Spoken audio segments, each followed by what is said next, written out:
You've also seen the cost function that measures how well your parameter.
Parameters W and B are doing on your entire training set.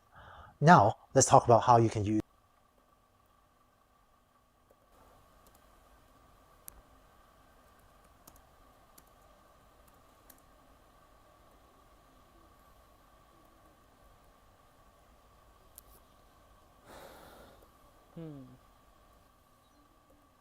parameters W and B are doing on your entire training set. Now, let's talk about how you can use the gradient descent algorithm to train or to learn the parameters W on your training set. To recap, here is the familiar logistic regression algorithm, and we have on the second line the cost function J, which is a function of your parameters W and B, and that's defined as the average, so it's 1 over m times the sum of this loss function. And so the loss function measures how well your algorithm's outputs y hat I on each of the training examples stacks up or compares to the ground truth label yi on each of the training examples. And full formula is expanded out on the right. So the cost function measures how well your parameters w and b are doing on the training set. So in order to learn a set of parameters w and b, it seems natural that we want to find w and b that make the cost function j of w comma b as small as possible. So here's an illustration of gradient descent. In this diagram, the horizontal axes represent j of wb as defined here is convex is one of the huge reasons why we use this particular cost function j for logistic regression. So to find a good value for the parameters, what we'll do is initialize w and b to some initial value, maybe denoted by that little red dot. And for logistic regression, almost any initialization method works. Usually you initialize the values to 0. Random initialization also works, but people don't usually do that for logistic regression.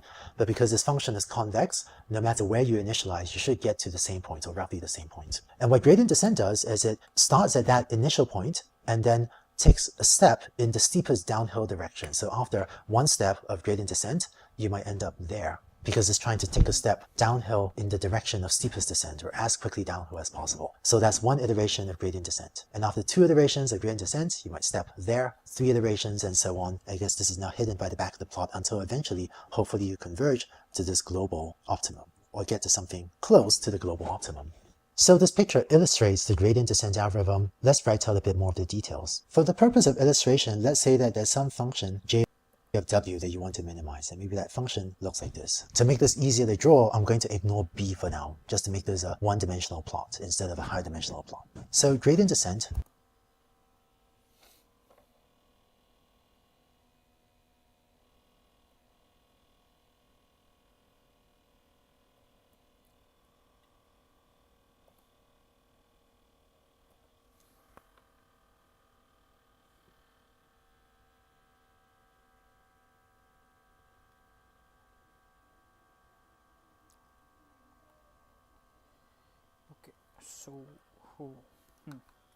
does this. We're going to repeatedly carry out the following update. I'm going to take the value of w and update it. I'm going to use colon equals to represent updating w. So set w to w minus alpha times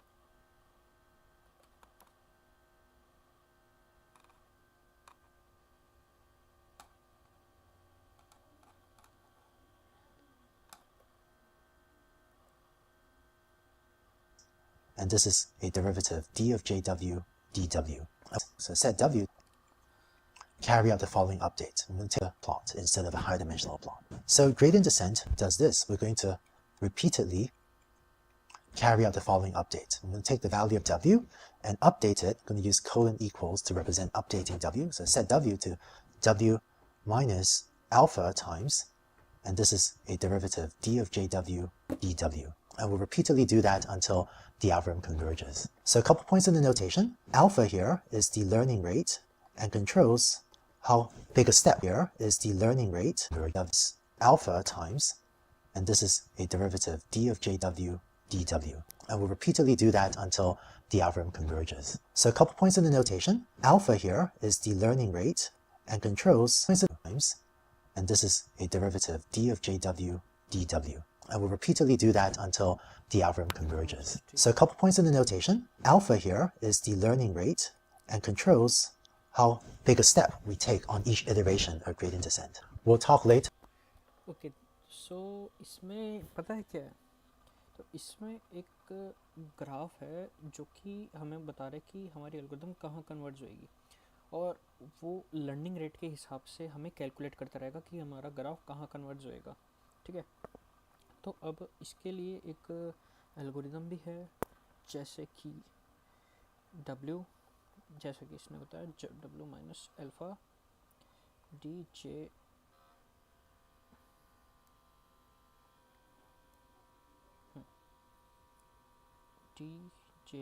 W by D W. Okay, so इसमें alpha learning rate है.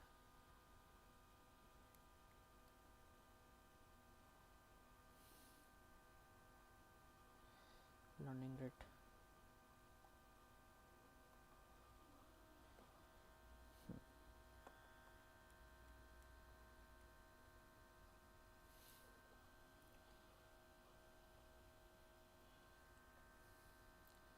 सो अब क्या करना है हमें कि learning rate के आगे देखते हैं about some ways for choosing the learning rate alpha. And second, this quantity here, this is a derivative. This is basically the update or the change you want to make to the parameters w. When we start to write code to implement gradient descent, we're going to use the convention that the variable name in our code dw will be used to represent this derivative term. So when you write code, you write something like w equals, or colon equals, w minus alpha times dw. So we use dw to be the variable name to represent this derivative term. Now let's just make d colon equals w. So when you write code, you write something. Okay so जब हम इसको इस फॉर्मूले को represent करते हैं तो अब हम w equal to w minus alpha of d डब्ल्यू, जहाँ पे डी डब्ल्यू हमारा इसका डेरिवेटिव है w का, जो कि हमने यहाँ पे यूज़ कर रखा है, जो कि ग्राफ के अंदर कांस्टेंट चेंजेस हैं कि जो हर बार हमारे हो रहे हैं जब भी हमारा ग्राफ कन्वर्ज करता है. Like w equals, or colon equals, w minus alpha times dw. So we use dw to be the variable name to represent this derivative term. Now let's just make sure that this gradient descent update makes sense. Let's say that w was over here, so you're at this point. Variable name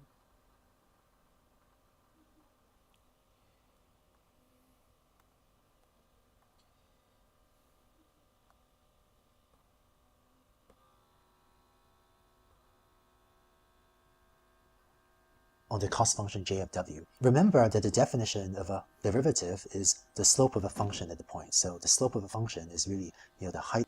okay so हमारा derivative changes है वो है slope, जो कि हमारा कोई भी change होता है उसको स्लोप कहते हैं. ठीक है, height divided by the width, right, of a low. So the slope of a function is really, the height divided by the width, right, of a low triangle here, this tangent to j of w at that point. And so here, the derivative is positive, w of w at that point. And so here, the low triangle, slope of a function is really, the height divided by the. तो slope क्या होता है? Slope equal to height divided by width of triangle.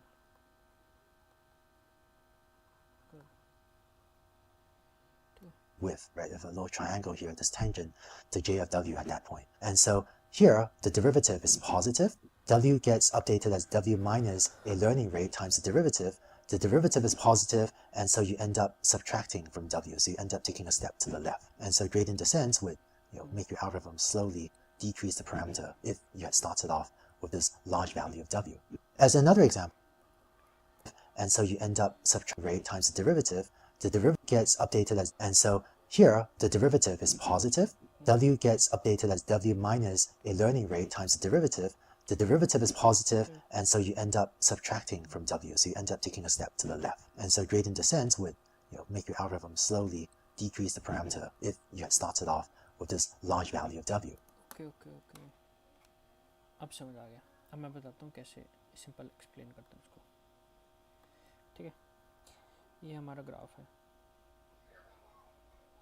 एक और shape ले लेते हैं. अगर मैं ले पाऊँ तो इसको मैंने ऐसे ग्राफ बना लिया. ठीक है,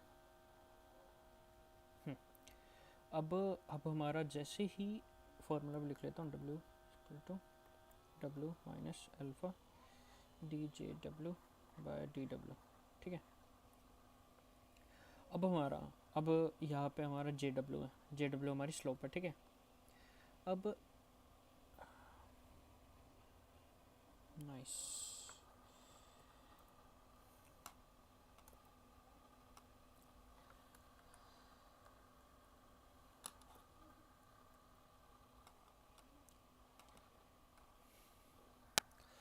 अब क्या हुआ है यहाँ पे, अब W यहाँ पे स्लोप बनती, अगर हम यहाँ पे स्लोप देखते हैं. ठीक है, अगर हमारा पॉइंट यहाँ पे है, स्लोप ऐसे बनेगी. हाँ, स्लोप क्या होता है? Height divided by width of the triangle. ठीक है, तो अब क्या हुआ, स्लोप आई हमारी पॉजिटिव. ठीक है, स्लोप आई पॉजिटिव. तो अब जैसे ही स्लोप पॉजिटिव आई, ये पॉजिटिव हो गया, ठीक है। तो अब क्या होगा, W में से हमें कुछ ना कुछ माइनस करना पड़ेगा जो कि पॉजिटिव है, ठीक है। तो एट द एंड W छोटा होएगा, ठीक है, क्योंकि माइनस कर रहे हैं कुछ पॉजिटिव उसमें से, तो छोटा होएगा। तो स्लोप की वैल्यू कम होती जाएगी, ऐसे यहाँ पे नीचे जाएगा, यहाँ पे नीचे जाएगा, जब तक पॉजिटिव है W की वैल्यू, मतलब स्लोप की वैल्यू, पॉइंट हमारा मतलब डाउन साइड जाएगा। अब मान लो कि हमारा पॉइंट यहाँ होता, ठीक है। तो अब यहाँ पे स्लोप ऐसे बनती, अब स्लोप नेगेटिव है, ठीक है। तो स्लोप नेगेटिव है तो यहाँ पे भी पॉइंट ऐसे जाएगा। अगर हमारा यहाँ पे पॉइंट है, स्लोप पॉजिटिव बने तो हमारा ऊपर जाएगा। ऐसा ऐसा ये फॉर्मूला वर्क करता है। तो आगे देखते हैं। As another example, if W was over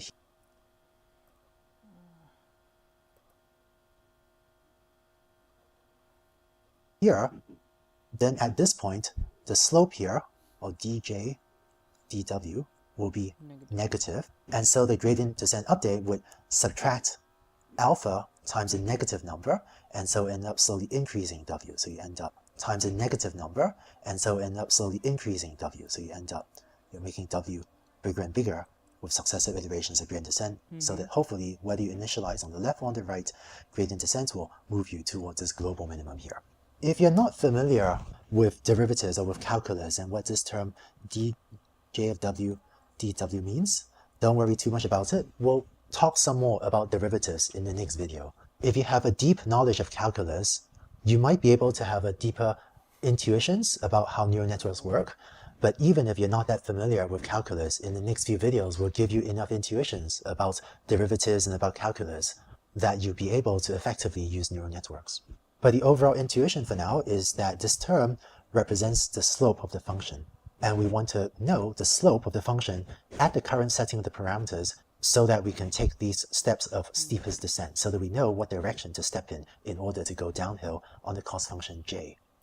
So we wrote our gradient descent for j of W if only W was your parameter. In logistic regression, your cost function is a function of both W and B. So in that case, the inner loop of gradient descent, that is this thing here, this thing you have to repeat, becomes as follows. You end up updating W as if only W was your parameter. In logistic regression, your cost function is a function of both W and B. So in that case, the inner loop of gradient descent, that is this thing here, the thing you have to repeat, becomes as follows. You end up updating W as W minus the learning rate times the derivative of j of WB with respect to W, and you update B as B minus W is this thing here, the thing you have to repeat, becomes as follows. You end up updating W as W minus the learning rate times the derivative of j of WB with respect to W, and you update B as B minus the learning rate times the derivative of the cost function with respect to B.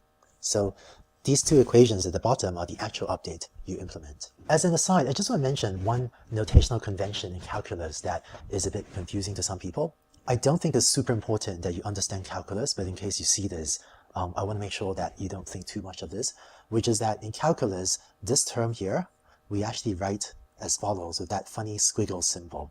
So this symbol, this is actually just a lowercase d in a fancy font, in a stylized font. But when you see this expression, all this means is this is the derivative of j of w comma b, or really the slope of the function j of w comma b, how much that function slopes in the w direction. And the rule of the notation in calculus, which I think this expression, all this means is this is the derivative of j of w comma b, or really the slope of the function j of w comma b, how much that function slopes in the w direction. And the rule of the notation in calculus, which I think isn't totally logical, but the rule in the notation for calculus, which I think just makes things much more complicated than they need to be, is that if j is a function of two or more variables, then instead of using lowercase d, you use this funny symbol. This is called a partial derivative symbol. But don't worry about this, and if j is a function of only one variable, then you use lowercase d. So the only difference between whether you use this funny partial derivative symbol or lowercase d, as we did on top, is whether j is a function of two or more variables, in which case you use this symbol, the partial derivative symbol, or if j is only a function of one variable, then you use lowercase d. This is one of those of top, is whether j is a function of two or more variables, in which case you use this symbol, the partial derivative symbol, or if j is only a function of one variable, then you use lowercase d. Okay, so इसमें हमें ये पता है कि अब जब हम derivative करते हैं ना, तो हमारे पास दो आते हैं, ठीक है। ये क्या पेन है?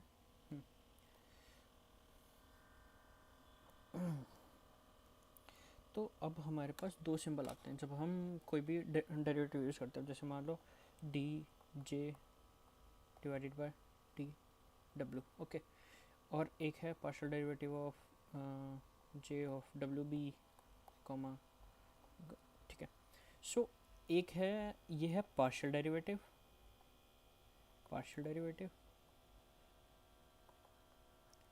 और ये है सिंपल डेरिवेटिव, ओके। सो इसमें पार्शियल डेरिवेटिव कहाँ यूज होता है? जब भी कोई भी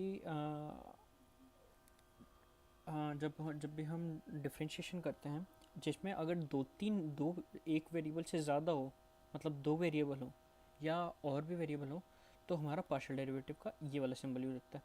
अदरवाइज अगर हमारा एक ही वेरिएबल हो तो हम ये वाला ये वाला साइन यूज़ करते हैं। This is one of those funny rules of notation in calculus that I think just make things more complicated than they need to be. But if you see this partial derivative symbol, all it means is you're measuring the slope of the function with respect to one of the variables. And similarly, to adhere to the formally correct mathematical notation in calculus, because here j has two inputs, not just one, this thing at the bottom should be written with this partial derivative symbol. But it really means the same thing as, almost the same thing as lowercase d. Finally, when you implement this in code, we're going to use the convention that this quantity, really the amount by which you update w, will denote as the variable dw in your code, and this quantity, right, the amount by which you want to update b, will denote that this quantity, really the amount by which you update w, will denote as the variable dw in your code, and this quantity, right, the amount by which you want to update b, will denote via the variable db in your code. Alright, so that's how you can implement gradient descent. Now, if you haven't seen calculus for a few years, I know that might seem like a lot more derivatives in calculus than you might be comfortable with so far. But if you're feeling that way, don't worry about it. In the next video, we'll give you better intuition about derivatives, and even without a deep mathematical understanding of calculus, with just an intuitive understanding of calculus, you will be able to make neural networks work. In this video,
I want to help you gain an intuitive understanding of calculus and of derivatives.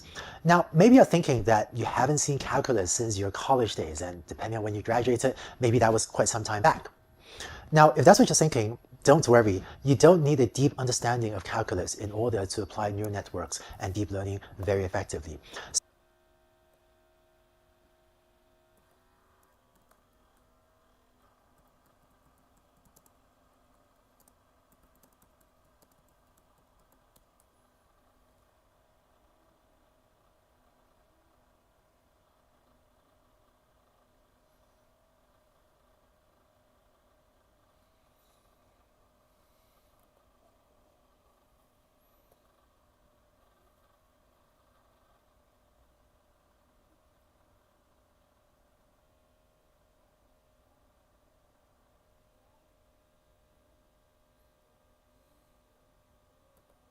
So if you're watching this video or some of the later videos and you're wondering, wow, is this stuff really for me? This calculus looks really complicated.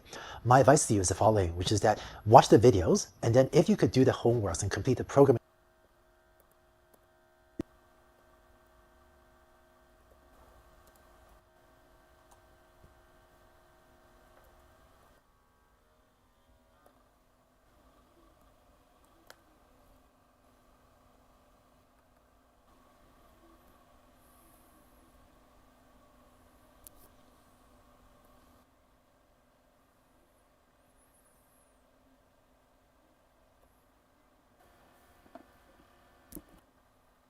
इसमें alpha learning rate है।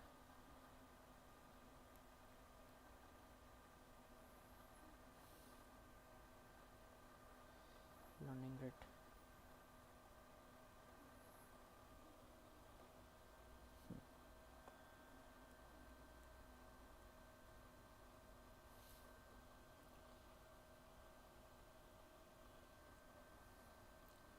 सो अब क्या करना है हमें कि learning rate के आगे देखते about some ways for choosing the W equals a variable name. Just makes decode. इस फॉर्मूले को रिप्रेजेंट करते हैं तो अब हम W equal to W minus alpha of d डब्ल्यू, जहाँ पे डी डब्ल्यू हमारा इसका डेरिवेटिव है W का, जो कि हमने यहाँ पे यूज़ कर रखा है, जो कि ग्राफ के अंदर कांस्टेंट चेंजेस हैं कि जो हर बार हमारे हो रहे हैं जब भी हमारा ग्राफ कन्वर्ज करता है। Being like W homework successfully, then you can apply deep learning. In fact, what you see later is that in week 4, we'll define a couple of types of functions that will enable you to encapsulate everything that needs to be done with respect to calculus. There are these functions called forward functions and backward functions that you learn about that lets you put everything you need to know about calculus into these functions so that you don't need to worry about them anymore beyond that. But I thought that in this foray into deep learning, that this week we should open up the box and peer a little bit further into the details of calculus. But really all you need is an intuitive understanding of this in order to build and successfully apply these algorithms. Oh, and finally, if you are among that maybe smaller group of people that are experts in calculus, if you're very familiar with calculus or derivatives, it's probably okay for you to skip this video. But for everyone else, let's dive in and try to gain an intuitive understanding of derivatives. I've plotted here the function f of a equals 3/8, so it's just a straight line. To gain intuitive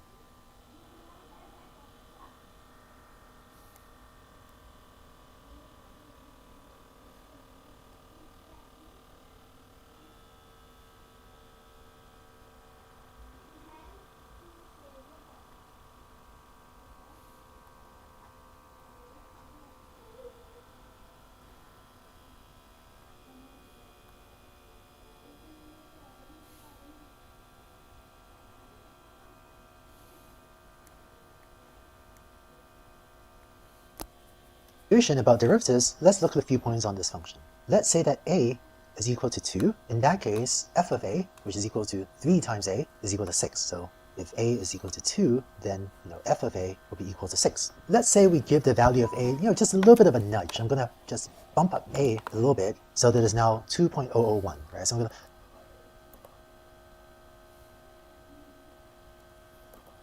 give a like a tiny little nudge to the right. So now it's, let's say, 2.001. This plot isn't to scale. 2.001, the 0.001 difference is too small to show in this plot. Just give a little nudge to the right. Now f of a is equal to 3 times that, so 6.003. So plot this over here. This is not to scale. This is 6.003.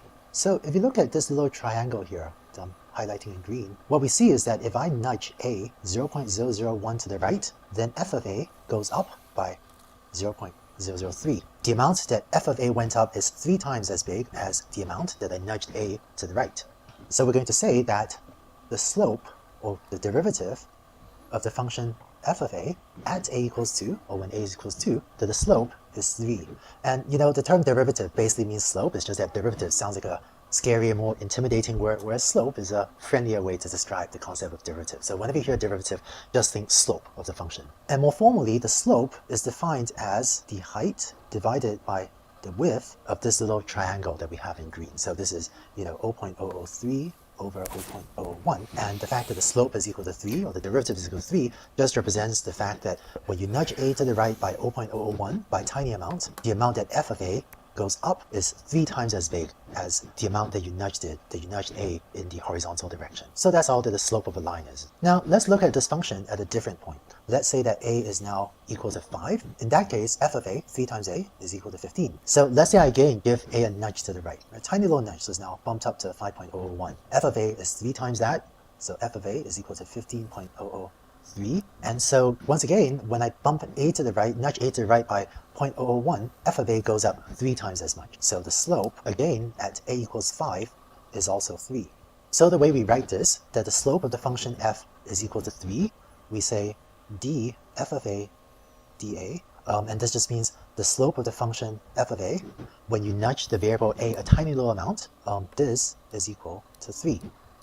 And an alternative way to write this derivative formula is as follows. You can also write this as d dA of f of a. So whether you put the f of a on top or whether you write it down here, it doesn't matter. But all this equation means is that if I nudge a to the right a little bit, I expect f of a to go up by 3 times as much as I nudge the value of little a. Now, for this video, I explained derivatives talking about what happens if we nudge the variable a by 0.001. If you want the formal mathematical definition of derivatives, derivatives are defined with an even smaller value of how much you nudge a to the right. So it's not 0.00.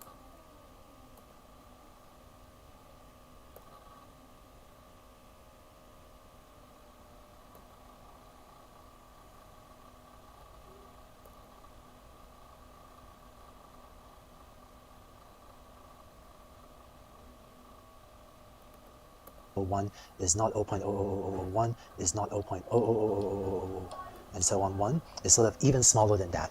And the formal definition, even smaller value of how much you nudge a to the right. So it's not 0.001, is not 0.00001, is not 0.00000, and so on. 1 is sort of even smaller than that. And the formal definition of derivative says, what if you nudge a to the right by an infinitesimal amount, basically an infinitely tiny amount? If you do that, does f of a go up 3 times as much as whatever was a tiny amount that you nudged a to the right? So that's actually the formal definition of a derivative. But for the purposes of our intuitive understanding, we're just going to talk about nudging a to the right by this small amount, 0.001, even if it's 0.001 isn't exactly, tiny infinitesimal. Now, one property of the derivative is that no matter where you take the slope of this function, it is equal to 3. Whether a is equal to 2 or a is equal to 5, the slope of this function is equal to 3. Meaning that whatever is the value of a, if you increase it by 0.001, the value of f of a goes up by 3 times as much. So this function has the same slope everywhere. And one way to see that is that wherever you draw this little triangle, right, the height divided by the width always has a ratio of 3 to 1. So I hope this gives you a sense of what the slope of the derivative of a function means for a straight line, where in okay so इसमें हमें बस ज़्यादा कुछ नहीं है, इसमें simple है, बताता हूँ मैं कैसे. सो अब मान लो कि एक हमारे पास लाइन है, ठीक है. अब मान लो कि कैसे मैं बताऊँ, सिंपल, एकदम सिंपल तरीके से बताता हूँ. अब हमारे पास a की वैल्यू है, एक हमारे पास फंक्शन दे रखा है f इक्वल टू 3a, ठीक है. अब ये फंक्शन हमारा स्लोप से कैसे रिप्रेजेंट करता है वो बताता हूँ मैं कैसे. अब मान लो कि D W by D A, ठीक है. अब ए की वैल्यू जो भी होगी, ए की वैल्यू मान लो हमारी 5 हुई, ठीक है. ए की वैल्यू 5 हुई तो एफ ए हो गया 15, ठीक है.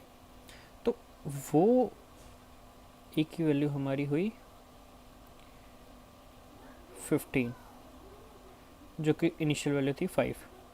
तो ये अब कैलकुलेट करने में इसमें कितना डिफरेंस आया जो कि स्लोप से निकलता है. वो स्लोप हम कैसे निकाल सकते हैं, हाइट डिवाइडेड बाय विड्थ, जो कि मैंने शुरू में बताया था. Height divided by width, height हमारी है 10 डिवाइडेड बाय विड्थ हमारी कितनी है,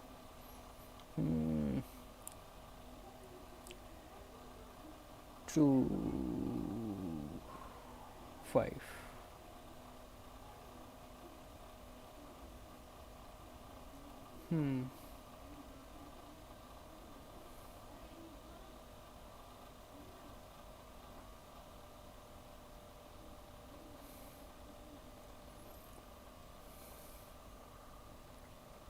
अच्छा हाइट 15 है हमारी, तो 3 आ गया स्लोप।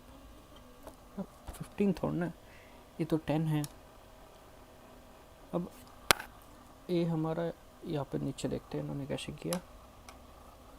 अब ए हमारा 2 था, एफ ऑफ ए 6 हो गया, 2 3 6, ठीक है।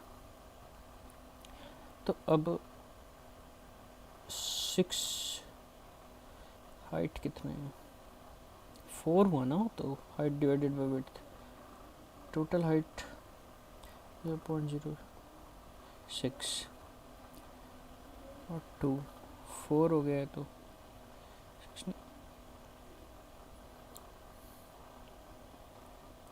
6 में 4 डिवाइडेड बाय, ओह अच्छा, इसमें कितना डिफरेंस आएगा।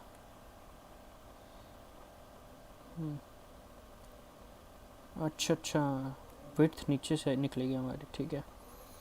ये वाली विड्थ हम कैसे निकाल सकते हैं।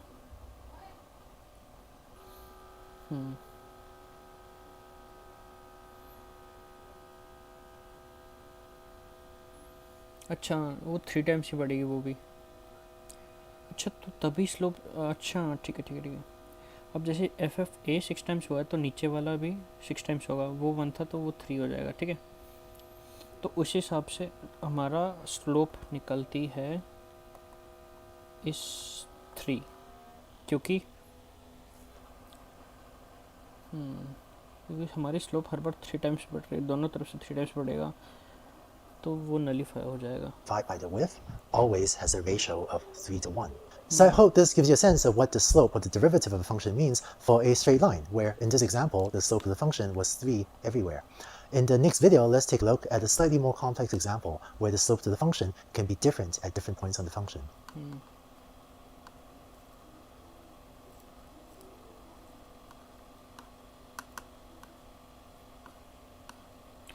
एक्चुअली डेरिवेटिव कैसे चेंज होएगा हमारा, एफ ऑफ ए हमारा 3 है,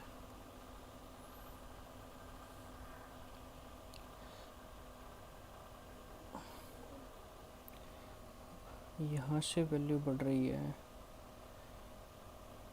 यहाँ से भी चेंज हुआ, यहाँ से भी चेंज हुआ, तो 3 टाइम्स हुआ, 3 टाइम्स ऑफ, तो अच्छा 3:1, स्लोप हमेशा हमारी 3:1 पे रहेगी, ठीक है।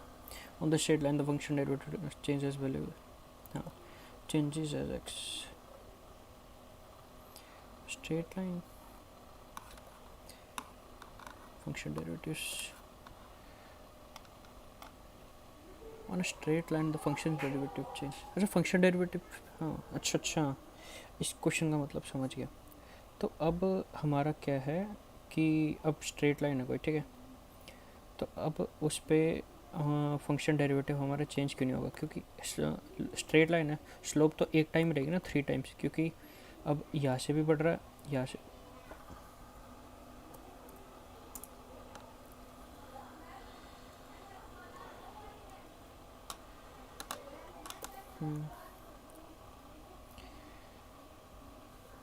यहाँ से भी सेम डायरेक्शन में बढ़ रहा है, यहाँ से भी सेम डायरेक्शन में बढ़ रहा है, यहाँ से भी सेम डायरेक्शन में बढ़ रहा है, हाइट और वेट दोनों सेम डायरेक्शन में बढ़ रहे हैं। तो अगर हमारा इरलीनियर होता है, जैसे कि ग्राफ हमारा ऐसा होता है, तो हमारा ऐसा चेंज नहीं होगा, तब हमारा फंक्शन डेरिवेटिव चेंज होगा, I think so.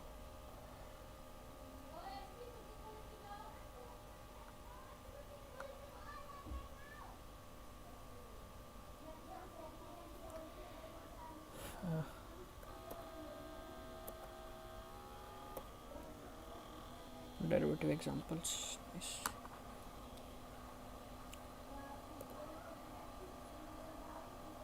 In this video, I want to show you a slightly more complex example where the slope of the function can be different at different points of the function. Let's start with an example. Here I plotted the function f of a equals a